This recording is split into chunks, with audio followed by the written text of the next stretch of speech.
अस्सलाम वालेकुम ख़वातीन हज़रात, मैं हूं डॉक्टर नज़ीर सिद्दीकी और आप देख रहे हैं मेरा यूट्यूब चैनल। अमेरिका ने तुर्की के खिलाफ पाबंदियां आयद कर दी हैं। हालांकि तुर्की नेटो का एक अहम तरीन मुल्क रहा है और वो काफ़ी अरसे से इस कोशिश में भी रहा है कि वो यूरोपीय यूनियन का हिस्सा बने, क्योंकि उसका कुछ हिस्सा यूरोप के अंदर भी आता है। लेकिन बहरहाल मुसलमान होने के नाते तुर्की को अगरचे वो अहमियत हासिल नहीं हो सकी जो बाकी ममालिक को हासिल है, लेकिन इसके बावजूद तुर्की की तारीख बताती है, अमेरिका की तारीख बताती है कि दोनों ममालिक ने एक दूसरे के साथ काफ़ी लंबे अरसे तक दोस्ताना ताल्लुकात, इत्तेहादी होने के ऐसे ताल्लुकात निभाए हैं। ताहम जब से तुर्की के मौजूदा सदर रजब तैयब एर्दोगान इक़्तिदार में आए हैं और आहिस्ता आहिस्ता उन्होंने अपनी ताकत बढ़ाई है, इक़्तिदार पर अपनी गिरफ्त मजबूत की है और अपने माजी के अहया के हवाले से, सल्तनत उस्मानिया के हवाले से इशारों किनारों में बात की है कि उसकी वो दोबारा अहया चाहते हैं, उसे दोबारा जिंदा करना चाहते हैं। तो ये बातें अमेरिका को कभी पसंद नहीं आई। लेकिन अब ये जो पाबंदियां लगाई गई हैं तुर्की के खिलाफ, बिल्कुल उसी तरह की जैसे ईरान के खिलाफ अमेरिका ने ऐद कर रखी हैं। इसकी बुनियादी वजह वो एयर डिफेंस सिस्टम है जो तुर्की ने रूस से हासिल किया है।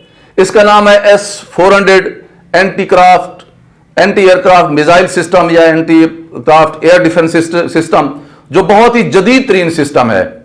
आप हैरान होंगे कि इस सिस्टम की रफ्तार को 18 से लेकर 20,000 किलोमीटर फी घंटा तक है। हालांकि आजकल के जदीद तरीन तैयारे भी 2 से 3,000 किलोमीटर फी घंटे की रफ्तार से ज्यादा परवाज नहीं कर सकते और ये बहुत ही जदीद तरीन सिस्टम है और इसके लिए भारत भी बड़ी कोशिश कर रहा है और भी दीगर ममालिक खरीदने की कोशिश कर रहे हैं। लेकिन तुर्की ने रूस से हासिल किया है और कुछ इसमें पुर्जे और कुछ इक्विपमेंट्स हैं उसने इसराइल से भी खरीदे हैं।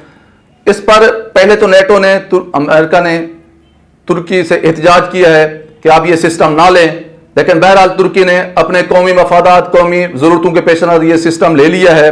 और तुर्की वैसे भी दिफाई सिस्टम जो है प्रोडक्शन जो है उसमें काफ़ी आगे है। उसके हर तरह के जो ड्रोन्स बने हुए हैं वो दुनिया में बड़ी तेजी से मकबूल हो रहे हैं। खासतौर पर आज़रबाईजान की हालिया जंग में, निगारो कराबाग में जो उन्होंने जंग जीती है आर्मीनिया से, उसमें ड्रोन्स का जो तुर्की के बने बड़ा बहुत ही फैसला कौन किरदार रहा है। इसलिए उसके ड्रोन्स की मार्केट वैल्यू जो है ना वो तेजी से जो है ना वो बढ़ रही है। इसके अलावा वो हेलीकॉप्टर बना रहा है, बहरी जहाज भी बना रहा है। तो तुर्की जिंदगी के सभी शोबों में बड़ी तेजी से तरक्की कर रहा है।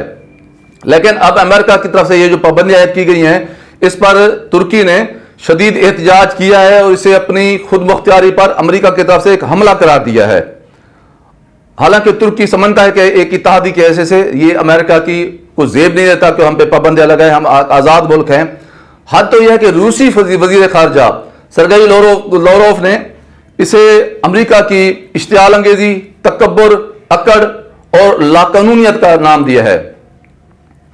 इसका मतलब यह हुआ कि अमेरिका के इस कदम के नतीजे में अब तुर्की और रूस मजीद एक दूसरे करीब आ गए हैं।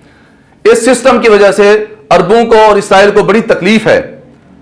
ज़ाहिर है अगर ये सिस्टम तुर्की के पास आता है और तुर्की वैसे ड्रोन भी बना रहा है, हत्ता कि वो पाकिस्तान खरीद भी रहा है और उसके ड्रोन्स की पाकिस्तान में मुख्तलिफ इलाकों में टेस्ट भी किए गए हैं। वो हमारे जो इलाके हैं, हमारा जो माहौल है, हमारा जो टेम्परेचर है, इसमें तुर्की के ड्रोन बहुत कामयाबी से उन्होंने अपनी जो है ना कारकर्दगी दिखाई है और पाकिस्तान इसमें दिलचस्पी ले रहा है और पाकिस्तान तैयार जो है ड्रोन हासिल भी कर लेगा।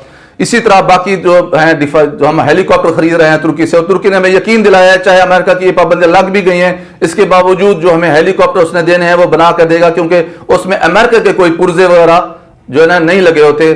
ताहम कुछ ना कुछ चीजें ऐसी होंगी जो अमेरिका की इन पाबंदियों की वजह से वो तुर्की की मसनूआत पर असर जरूर पड़ेगा। लेकिन तुर्की ने ऐलान किया है कि वक्ती तौर पर हमें जरूर परेशानी होगी, लेकिन with the passage of time हमें जो है ना अब बल्कि इससे ये ज्यादा फायदा हो जाए कि हम खुद कफालत की एक मंजिल की तरफ जो है रवाना हो जाएंगे। उस सफर पे तेजी से जो आगे तरक्की करेंगे, क्योंकि अब हमारी डिपेंडेंस जो है वो अमेरिका पर खत्म हो जाएगी। अगर आप इसकी ये जो सिस्टम है अगर आप इसको देखें तो ये रूस का बहुत ही जदीद तरीन एयर डिफेंस सिस्टम है, जो चाहे रॉकेट कोई आपके दुश्मन पर आपको मार रहा है, आपको मिसाइल मार रहा है, आपके पास हवाई जहाज आपको ऊपर गोलाबारी करने आ रहा है, तो आप तेजी से इसको हरकत में लाते हैं, वो सारी दुश्मन की चीजों को فضا کے اندر ہی گرا دیتا ہے. تو اس لیے اس کی بہت بڑی اہمیت ہے اور یہ ایک بڑی پیش رفت ہے کہ امریکہ نے اپنے ایک دیرینہ نیٹو اتحادی الائز ترکی کے اوپر اسی طرح کی پابندیاں عائد کر دی ہیں جس طرح کی اس نے ایران کے خلاف عائد کر رکھی ہیں. تو اب یہ جو ایک بلاک جو صف بندی ہو رہی تھی دنیا کی، اب وہ مزید واضح ہو گئی ہے کہ اب روس، چین، ترکی، پاکستان اور آگے جا کے ایران اور پھر افغان مجاہدین، تو پھر یہ ایک نیا بلاک جو اب بن رہا ہے اس کی سپیڈ پہ تیزی سے بڑھتی ہوئی نظر آ رہی ہے. خواتین حضرات، آپ سے گزارش ہے کہ میرے YouTube channel doctor Nazir Siddiqui کو ضرور سبسکرائب کریں اور بیل آئیکن کو ضرور دبائیں اور اس ویڈیو کو زیادہ سے زیادہ شیئر کریں. آپ کی بڑی مہربانی. اپنا خیال رکھیے، اپنے دوستوں کا خیال رکھیے اور سب سے زیادہ میرے پیارے پاکستان کا خیال رکھیے. پاکستان زندہ باد.